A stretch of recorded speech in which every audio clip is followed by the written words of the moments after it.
The plane descended quietly over Athens as the early morning light painted the horizon in tones of amber and gold.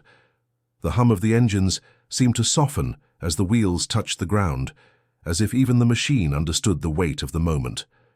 In seat 2A, Giannis Antetokounmpo sat still, his tall frame bent forward slightly, eyes fixed on nothing in particular. His mind, however, was thousands of miles away, not in Milwaukee, not in the arenas of roaring crowds, but in the alleys of Sepolia, where he had once sold sunglasses with his brothers and dreamed with a basketball that didn't even belong to him. Liam sat next to him, wide-eyed and chatty, pointing at the mountains in the distance. Maverick, too young to grasp geography or sentiment, was curled in his mother's arms, his thumb in his mouth, quietly observing everything with that absorbing gaze toddlers have. For Giannis, this trip wasn't about a vacation or publicity. It was a promise kept, a silent vow he had made to a man who was no longer here, to his father, Charles. They rode in a black van through the streets of Athens. The city was alive, as always, noisy, chaotic, layered with beauty and struggle. But as they turned off the main boulevards and entered the tighter roads of Sepolia, something inside Giannis shifted. His chest tightened. The buildings grew more familiar. The graffiti on the walls, the narrow balconies overflowing with drying clothes, the worn-out sidewalks where he had once chased after his brothers. It was all the same, and yet now it felt like a relic of another lifetime. Liam leaned toward the window, fascinated. "Papa, is this really where you lived?" Giannis nodded. "Yes, right here, every step." He didn't say much more. Words he knew would come later. First they had to walk the soil.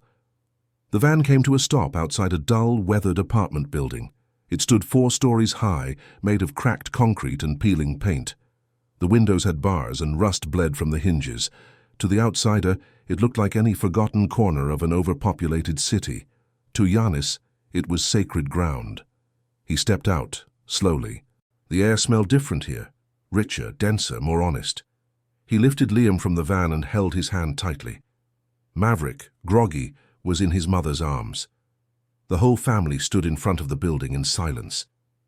For several moments, Giannis just stared. His eyes scanned every corner, searching for ghosts. In his mind, he saw himself at 12, running down the steps, laughing with Thanasis. He saw his mother, Veronica, yelling from the window to come up for dinner, when dinner meant maybe a shared plate of rice. He saw Charles, standing tall despite the weight of his own exhaustion, keys in one hand, the other always resting gently on Giannis's shoulder.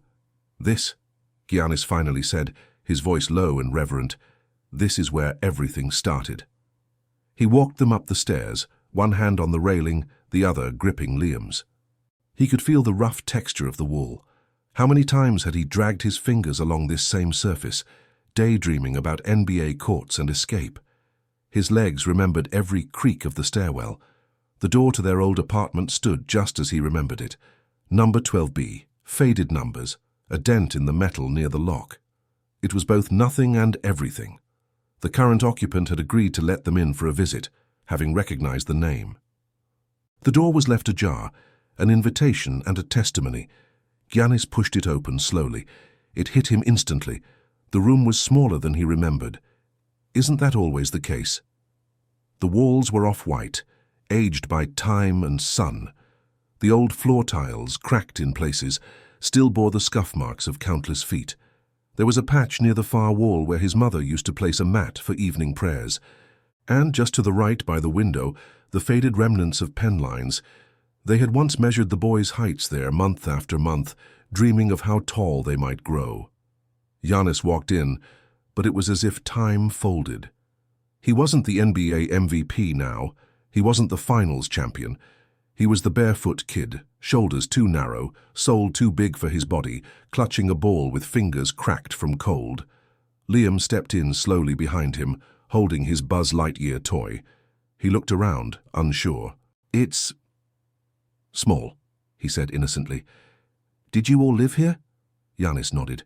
"Me, my brothers, Grandma sometimes, your grandma, and your grandpa too." He lowered himself to the ground, placing a hand flat on the floor, eyes closed. "This spot right here," he whispered.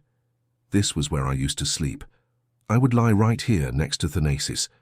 Sometimes we'd talk about America like it was the moon, and sometimes we'd be too tired to dream."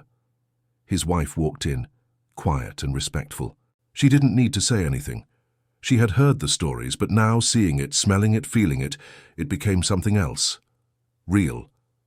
Giannis stood and moved toward the wall. His fingers traced the faintest line. His name, in faded ink, with a date next to it. 2008. He smiled, lips trembling. Liam stood next to him, comparing his height to the line. He was taller. "I beat you!" Liam shouted playfully. Giannis laughed through the tears that had begun to rise. "Yes, you did, and I'm glad." Maverick began to squirm, wanting down. She set him gently on the floor, and the boy waddled across the room with unsure steps. Giannis watched him, emotion swelling. He imagined his father watching them now, how proud he would be, how much he gave for this impossible moment to exist. "I told him," Giannis said suddenly. "I told my father I'd bring my family back here, that they'd know who we were, where we came from."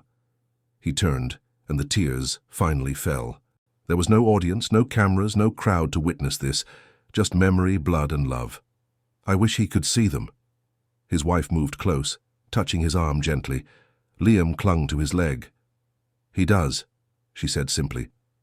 Giannis knelt down again, pulling Liam into a hug, holding Maverick against his chest. There was silence, a deep, holy silence, the kind that says everything words cannot. Outside, the sounds of Athens carried on, horns honking, voices rising, a street vendor shouting prices. But inside, the past and present had merged, a full circle drawn by hardship, love, loss, and relentless hope. For Giannis, the journey home had never been about nostalgia. It was about honoring the invisible bricks that built the foundation of his soul. It was about taking his sons, not just to where he had lived, but to where he had become. And in that small room, once full of dreams, now full of legacy, the story of the Antetokounmpos breathed again. The sun was already high when Giannis laced up his old sneakers. Not the signature pair with his name on the heel, not the glossy colorways sold out in stores around the world, just a worn pair he had brought for this moment. Something close to the ground, something that reminded him of who he was before the world ever noticed him. They left the apartment building early, Liam hopping along the sidewalk, asking questions every few seconds. "Is this where you raced your brothers? Did you ever fall here? Was that the shop where you sold toys?" Maverick, still too young to understand, clutched his juice box and observed his father with wide, serious eyes, like he could sense that something was different today. Giannis led them through Sepolia with the quiet authority of someone returning to a battlefield, not with pride, but with reverence. The streets were just as narrow, the balconies still sagging with flower pots and plastic chairs. In one corner, a street vendor was already setting up his cart with fruit and cheap souvenirs. Giannis nodded at him. The man nodded back without speaking, like he too remembered the boy who used to run past with scraped knees and a plastic bag full of sunglasses to sell. They arrived at the court by mid-morning, a half-court nestled between two low apartment blocks, cracked concrete, faded paint. The backboard was metal, dented. The rim was crooked. A makeshift net made of chain links hung like tired jewelry. It was exactly as Giannis had left it. 3 teenagers were already shooting around. One of them paused mid-dribble when he recognized the figure walking toward them, a head taller than anyone else, his frame unmistakable. Giannis raised a hand in greeting. "Can we borrow the court for a bit?" he asked, not with celebrity confidence, but with humility. The boys awestruck nodded quickly and stepped aside, still holding their breath. Giannis stepped onto the court with Liam, bouncing the ball lightly. The sound echoed off the surrounding buildings, the same sound he had once chased for hours when the ball was his only audience. He showed Liam how to dribble, how to keep his knees bent, how to shoot with his fingers guiding the ball, not the palm. Liam listened intently, tongue between his teeth in concentration. He missed over and over, but laughed with every attempt. Giannis laughed with him, crouching to adjust his form, brushing his hair out of his eyes.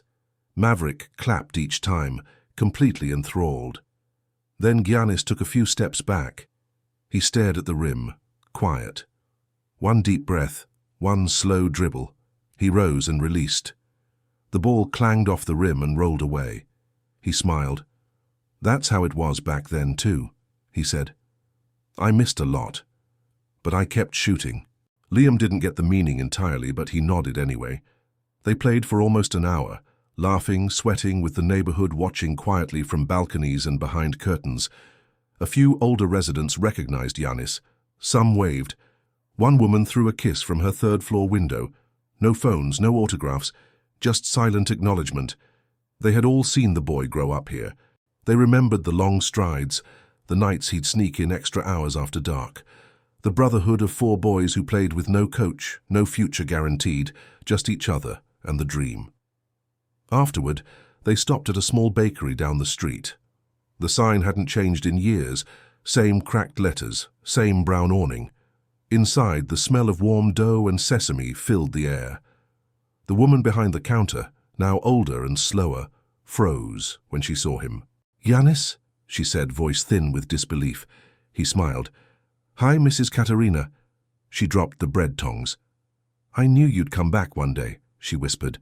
Her eyes flooded with tears. "You used to come in with only coins, and you always said thank you, always, even when you had nothing." Giannis took her hands across the counter. "You gave us food when we couldn't afford it. I never forgot." She insisted they take a bag of kuluri for free. Liam and Maverick munched them happily as they sat on a bench outside, watching the neighborhood move around them. That afternoon, back at the hotel, Giannis sat down on the floor with his sons and pulled out an old tablet. On it, he had stored a collection of photos, scanned images of old family snapshots, moments frozen in pixels. One photo showed him and Thanasis as kids, sitting on a stoop with a torn basketball between them, smiling like they had just won a championship.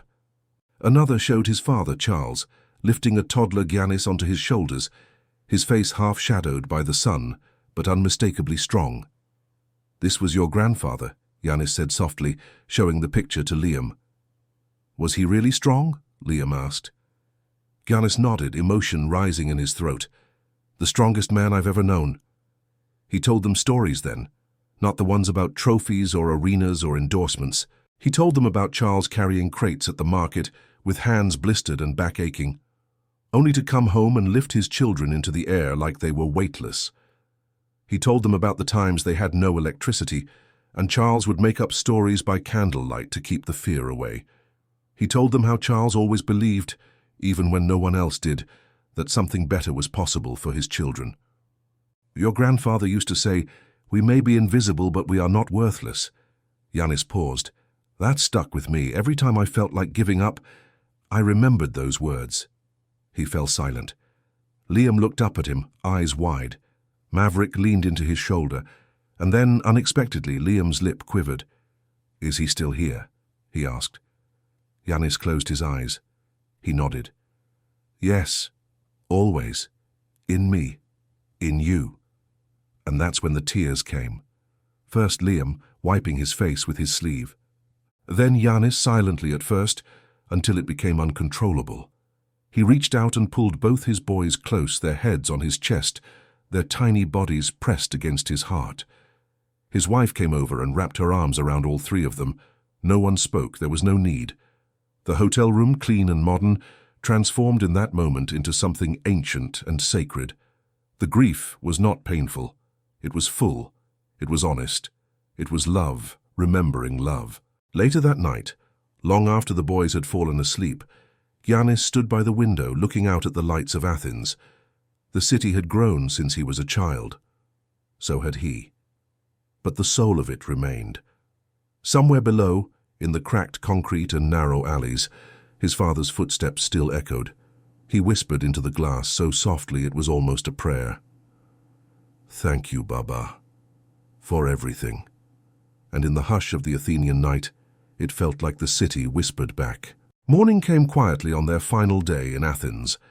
The hotel curtains glowed pale with early light, the city not yet awake but no longer fully asleep. Giannis sat alone on the small balcony, a warm cup of coffee between his hands. The cup wasn't fancy. Nothing in this trip was, but it was enough. More than enough. From where he sat, he could see the skyline stretch toward the hills, rooftops uneven and crowded. The kind of cityscape that tells you people here survive close together. Stacked lives, layered hopes. It was a view that once felt like a cage. Now, it felt like home. Inside, his sons stirred. Liam was the first to rise, his hair a wild mess, his Buzz Lightyear clutched under one arm like a shield. Maverick followed, sleepy but smiling, arms reaching out as soon as he saw his father. Giannis picked him up easily, holding the boy against his chest. The warmth of Maverick's small frame felt like a heartbeat outside his own. Today would be different. Today was not for revisiting memories, but for honoring them. He dressed the boys carefully, gently. No jerseys, no logos. Just plain clothes, clean and simple, like the kind his parents used to dress him in on Sundays when they walked everywhere because there was nowhere to go. They drove out of Sepolia, away from the tight streets and the echoes of laughter and hunger, heading toward a quieter place. The cemetery sat at the edge of the city, past the concrete sprawl and into a stretch of stillness. Cypress trees lined the narrow path. A breeze moved through the branches like a whisper. Giannis had only been here a handful of times since Charles passed, and each time it was like reopening a wound that had never truly closed. But this time, he wasn't alone. He parked the van, stepped out, and lifted Maverick onto his hip while taking Liam's hand in his own. The walk up the path was silent. Even Liam, so full of questions the day before, seemed to sense the weight of the air. The sky was cloudless. The ground was warm beneath their feet. Giannis had always imagined this visit with his father would be filled with words, maybe some grand speech about legacy, about sacrifice, about love. But now, as they approached the modest headstone, his throat was tight, his mind blank. All the thoughts, all the rehearsed lines vanished like smoke. The grave was simple. Just a stone, weathered now, bearing Charles's name and the years that held his life. 1963, 2017. No epitaph. His life had been its own sentence. Giannis stood for a long moment. No sound but the rustling trees and the wind brushing his shirt. He crouched slowly, setting Maverick down beside him. Liam stepped forward without hesitation, a white flower clutched in his hand, picked from a vendor they passed earlier that morning. Giannis had told him nothing, yet somehow the boy understood. He placed the flower on the grave with a seriousness rare in children. Then he looked up at his father. "Is he watching?" Liam asked. Giannis nodded. "Always." He ran a hand over the stone. It was warm from the sun, but rough, like his father's hands. "I brought them, Baba," Giannis said, his voice barely above a whisper. "Just like I promised. I told you I would. They know now. They'll always know." Tears rose again, but this time he didn't fight them.